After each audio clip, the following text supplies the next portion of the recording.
போச்சு. பொறுப்பும் பார்த்து பார்த்து வயசோ ஆகி போய் கற்பம் செத்து போய் கண்ணீரும் பெருகி போச்சா. சொன்னவ செய்யாமல் போவாரோ, சொன்னதை மறந்து போவாரோ, சொன்னவ செய்யாமல் போவாரோ, சொன்னதை மறந்து போவாரோ. நான் உன்னை பெரிய ஜாதியாக்குவேன் என்று ஆண்டவர் ஆபிரகாமுக்கு வாக்கு பண்ணினார். அவர்கள் காத்திருந்து காத்திருந்து சாராளுடைய கற்பம் செத்தே போயிற்று. ஆனால் ஆதியாகமம் 12 வாக்கு பண்ணினவர் ஆதியாகமம் 21 விசிட் பண்ணினார். Genesis 21:1 says, and the Lord visited Sarah as he had said.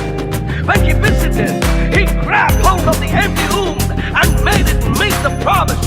And now the promise became tangible and real.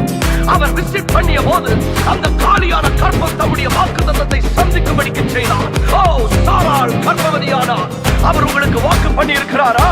வாக்கு பண்ணினவர் விசிட் பண்ணுவார், வாக்குத்தத்தத்தை நிறைவேற்றுவார். சொன்னதை செய்வார், செய்வதை சொல்வார், செய்யாத ஒன்றையுமே சொல்லவே மாட்டார். சொன்னதை செய்வார், செய்வதை சொல்வார், செய்யாத ஒன்றையுமே சொல்லவே மாட்டார்.